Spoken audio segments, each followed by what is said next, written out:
That was number 15, Oregon State, taking down number 18, UCLA, 36-24.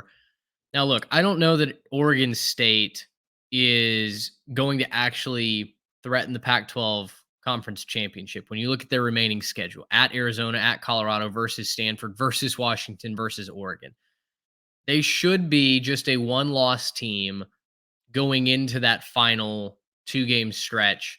When you do host Washington, you do host Oregon.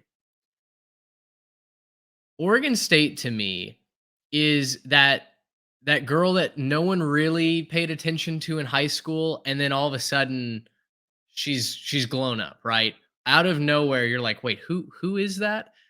Oh, it's Oregon State. And I wrote in our article for the transfer portal that the Big 12 and the Big 10 are going to regret passing on Oregon State, right? They got asked out. They got asked to the prom, and both the Big 12 and the Big 10 said, it's no, we're gonna sorry, I'm busy that night. I've got a cough. My grandpa served in World War II. I can't. All the excuses. And yet, the Big 12, especially, I think, is going to regret not taking an Oregon State, a Washington State, because you look at what their new members are doing right now, and this is not a projection going forward necessarily, but the Big 12 has stunk this year. It's been brutal football. We're going to get down to it towards the end of this preview or recap, I should say. We're going to talk about a couple of those headlines, but really there's nothing to break down on a national scale other than Oklahoma State suddenly having a resurgent. They knocked off a ranked Kansas team. But every other team is just getting beaten, battered, and bruised on a week in, week out basis. And yet, here's Oregon State, nearly a top 10 team. They're bringing in historic recruiting classes under Jonathan Smith. They're defending top 15 rankings against very, very good in conference opponents. And they're going to put themselves in a position to be within striking distance of a conference championship. The Big 12 can't say that they have that 4, 5, 6 teams deep. Heck, the Big 10 can't say that they have that right now, right? They're going to get Oregon, Washington, USC, UCLA. I get all of that.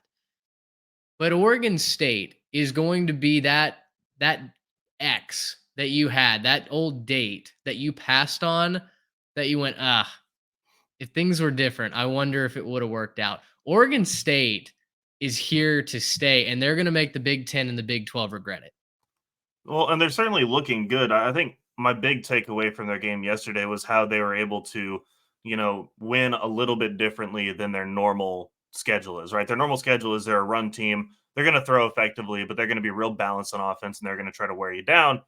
They didn't run the ball, I think, that effectively. They did rush for 133 yards. It's not bad, but not bad. Rushing, just not their best effort, but they passed 282. DJU actually looked pretty good in this game. I thought, at least. I thought he looked pretty solid. I thought he was starting to kind of get flashes of some of his high moments at Clemson. And suddenly you're looking at Oregon State. They're competitive. They're, pushing for something really good in the Pac-12. And it's not out of the question that they could compete for the top of the conference, right? They're right there with them. They've gotten ahead of their in-state rival Oregon, who suddenly has a conference loss. Yep. And wait for a couple of things. They can control that. I mean, they currently no conference losses. You play Oregon, you play Washington. If you go beat those two teams, which you beat Oregon last year, then all of a sudden you're talking about a trip to a conference championship game. And I think that would be really, really cool. And I think that you're right. I mean, this is a really solid team, a really solid program, and they're in a good spot. They're going to have to capitalize, right? They're going to have to, I think, finish this year really strong and sort of make some headlines. But if you can do that and you can capitalize with the transfer portal class, you can capitalize with some decent recruiting, and you can put a good product on the field next year as well, maybe smash up whatever your schedule ends up looking like, because that's still a huge, waiting to be seen. But whatever that schedule looks like, if you go smash that up and you go, let's say that next year they're playing mostly Mountain West Conference teams. If you go 11-1 or 12-0, then you're all of a sudden looking like the big guy out on the West Coast. And I think that, and you're in the playoff.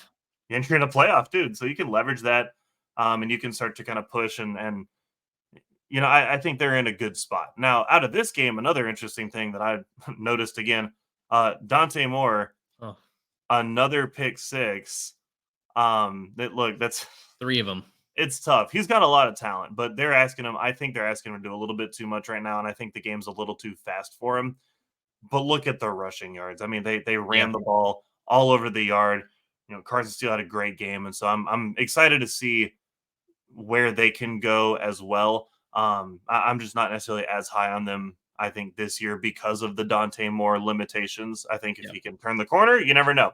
But, they can certainly run the ball effectively. So we'll see where this goes from here. I would just like to make the point once again that they're taking this conference from us. We just talked about 5 Pac-12 teams, I know. and we're going to talk a lot more. All the good storylines, it seemed like this weekend, were from the Pac-12. They're taking that from us because they couldn't figure out how to put a TV deal together. And I think that that's a tragedy. And I think everyone involved at the Pac-12 should be ashamed of themselves for losing this conference. Oh, I mean, again, just more shame heaped on the legacy of Larry Scott for putting us in this position. Can you imagine if Oregon State hadn't lost to Washington State up on the Palouse? Like an undefeated Oregon State team, a 10-0 Oregon State team hosting Washington Could you would be imagine? electric. Setting up the Platypus Cup or whatever they call it now Yeah. against Oregon in the series finale. Now, listen, they've got to play a very dangerous Arizona team. They've Right. got to play the ultimate wild card in Colorado and a Stanford team that has a pulse, right? We'll talk about them in just a second. So to say that they just automatically cakewalk go 3-0, that is not an assumption that Oregon State should make. It's an assumption that I can make.